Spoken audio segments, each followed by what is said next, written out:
你知道吗？每个月我们都要缴一笔钱给健保局，这就是健保费。健保费是用来支付我们看病、买药、做检查的费用，是一种社会福利。如果我们不缴健保费，就会被罚款，而且还会失去健保的权益。那么，有没有办法不缴健保费却不会被罚款呢？这听起来像是一个天方夜谭，但其实有一些小技巧可以让你减少或免除健保费的负担。希望你能在观看后，对健保制度有更深入的了解，也能找到适合自己的方式来享受健康的生活。欢迎来到我的频道，我是南千水，我将和大家分享各种有趣的主题，包括各种知识或新奇有趣的人事物介绍。我希望这个频道能够为你带来娱乐和启发，并且能够启发你的好奇心和创造力。如果你喜欢这个频道的内容，请记得按下订阅钮，这样你就可以及时收到我的最新影片。那我们开始吧。你知道吗？台湾的健保制度是全世界最棒的。它的背景和目的是什么呢？就是要让每个人都能享受平等、优质、便利的医疗服务。不管你是老弱病残，还是富贵贫贱，都不用担心看病的问题。这不是很好吗？那健保费用是怎么来的呢？其实很简单，就是我们每个人都要按照自己的收入，定期缴交一定比例的钱，然后政府和医院就会把这些钱用在提供医疗服务上。这样一来，我们就可以享受到低廉而高品质的医疗保障，不是很划算吗？当然，享受权利的同时，我们也要履行责任和义务。我们要遵守健保规定，不要乱用或滥用医疗资源，也要注意自己的健康，多运动，少吃油腻，戒烟戒酒，这样才能让健保制度永续发展，也能让自己活得更快乐、更健康。你可能会想，不缴健保费有什么好处？或者，不缴健保费会有什么后果？这些问题都很合理，但是在回答之前，我们要先了解一下健保费的法律和制度基础。健保费是根据什么来计算的？谁有义务要缴？谁可以免缴或减免？这些都是我们要探讨的重点。首先，我们要知道健保费是一种社会保险费，它的目的是为了保障全民的健康权益，让每个人都能享受平等且优质的医疗服务。因此，健保费的计算方式是根据每个人的所得水准来决定的，也就是说，越有钱的人要缴越多，越没钱的人要缴越少，这样才能达到社会公平和分担风险的目的。那么，谁有义务要缴健保费呢？根据《全民健康保险法》第9条规定，凡是在台湾居住超过4个月以上的国民，都必须加入全民健康保险。也就是说，只要你是台湾人，而且住在台湾，你就必须缴健保费。不管你是上班族、学生、家庭主妇、退休老人、失业者，或者是自由工作者，你都不能逃避这个义务。但是，也有一些特殊情况可以免缴或减免健保费。例如，如果你是低收入户、身心障碍者、老人或孤儿等弱势族群，你可以申请免缴或减免健保费。或者，如果你因为出国留学、工作、旅游等原因，在台湾居住时间不足4个月，你也可以申请停止缴交健保费。这些都是法律和制度中考虑到人民生活和权益的例外情况。那么，如果你不符合上述任何一种情况，却还是不想缴健保费，那又该怎么办呢？你是否可以利用法律和制度中的漏洞或空白来避免缴交呢？例如，如果你故意隐匿或虚报所得来降低健保费，或者如果你故意不办理户籍登记或身份证明文件来逃避加入全民健康保险，或者如果你故意拖延或拒绝缴交健保费来赌博，政府是否会追讨？这些行为是否合法呢？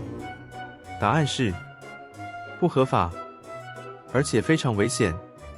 这些行为不仅违反了《全民健康保险法》和其他相关法律，也违背了社会公德和良心。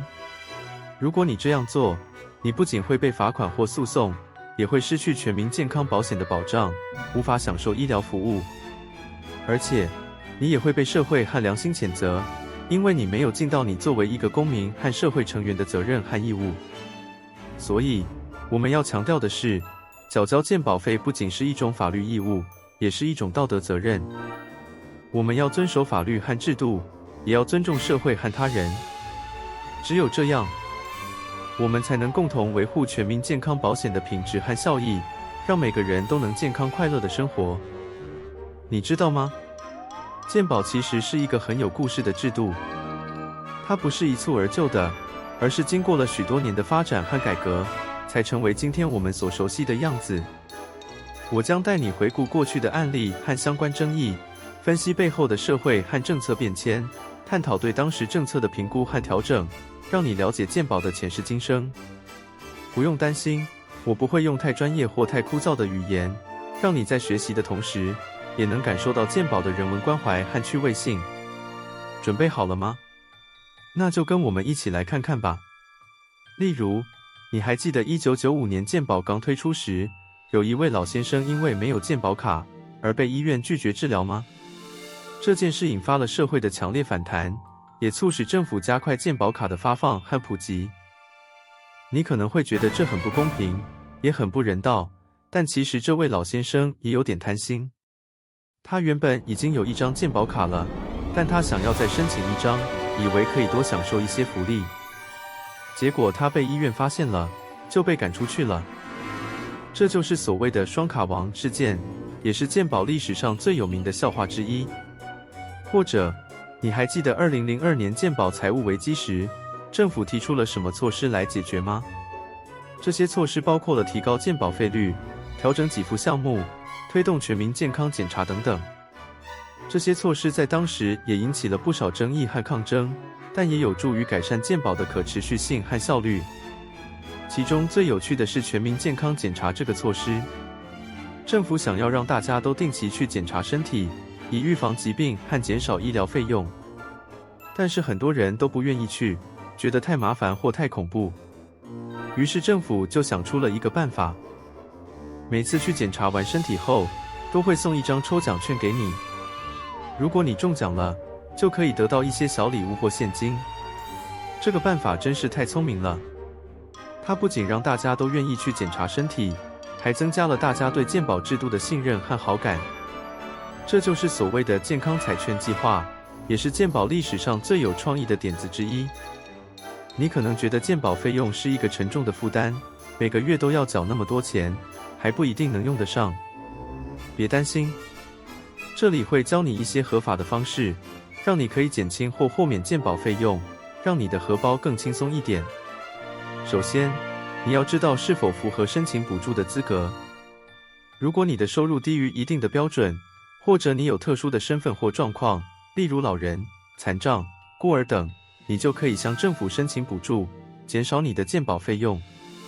申请的流程和所需的文件都可以在健保署的网站上找到，或者你也可以直接到当地的健保局询问。例如，如果你是65岁以上的老人，你就可以享受老人健保，每个月只要缴纳60元台币就可以了。如果你是身心障碍者，你就可以申请身心障碍者健保补助金，每个月可以减免一半的健保费用。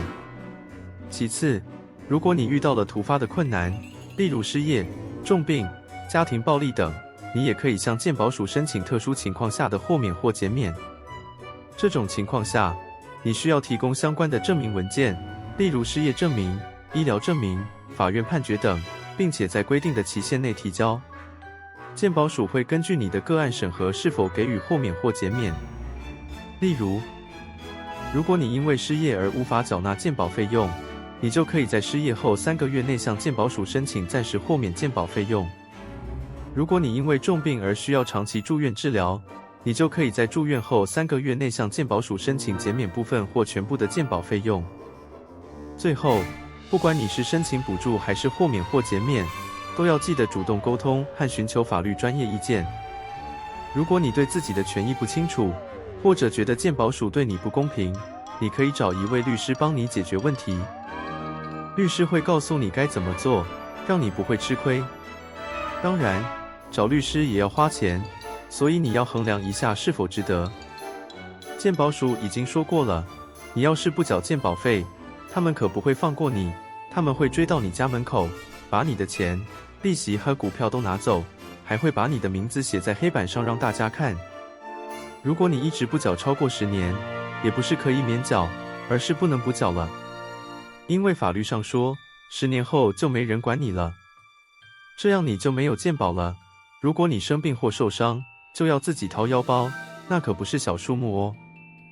你知道医院的收费有多贵吗？一个打针就要几千元，一个开刀就要几万元，一个住院就要几十万元。你有那么多钱吗？没有吧？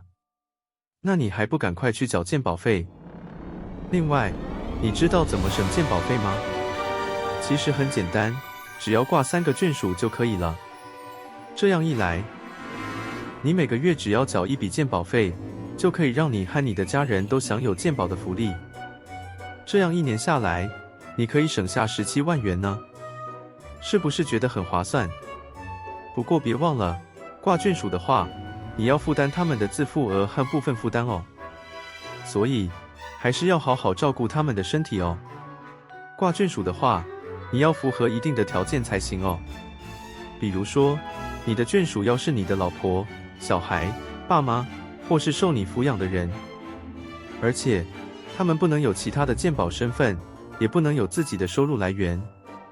如果你不确定你的眷属是否符合，你可以到健保署的网站查询，或是打电话询问哦。还有，你知道健保费是怎么计算的吗？其实很简单，就是根据你的所得和眷属数来决定。健保费的比例是 6.17%， 其中 4.91% 由你自己负担， 1.26% 由政府补助。所以，如果你一个月赚10万元，挂3个眷属，那么你每个月要缴的健保费就是10万 x 4.91%加3x 749，等于5659元。如果你没有挂眷属，那么你每个月要缴的健保费就是10万 x 4.91%，等于4910元。所以，挂3个眷属可以让你每个月省下749元呢。所以，千万别想着不缴健保费就能省钱，那是得不偿失的做法。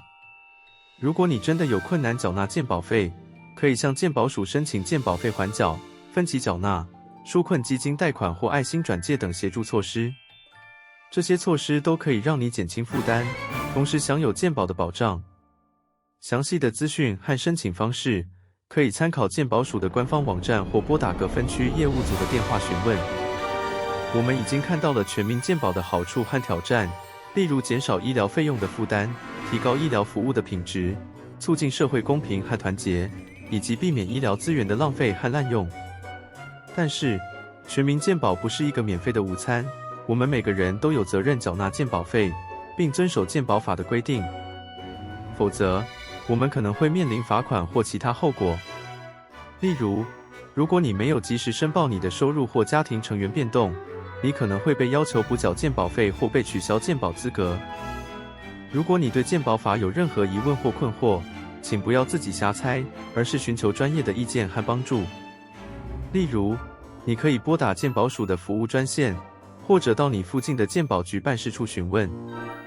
这样你才能确保你的权益和合法性，也能让全民健保更顺利的运作。最后，我希望你能从这部影片中学到一些有用的知识，也希望你能感受到我的温度和幽默。毕竟，笑一笑，10年少，对吧？感谢你的收看和耐心，我们今天的影片就到这里了。希望你能从这些内容中获得一些乐趣和启发。如果你对全民健保有什么看法或建议，请不要吝啬，快来留言告诉我们吧。我们一起来关心自己和他人的健康，也别忘了遵守法律和规则哦。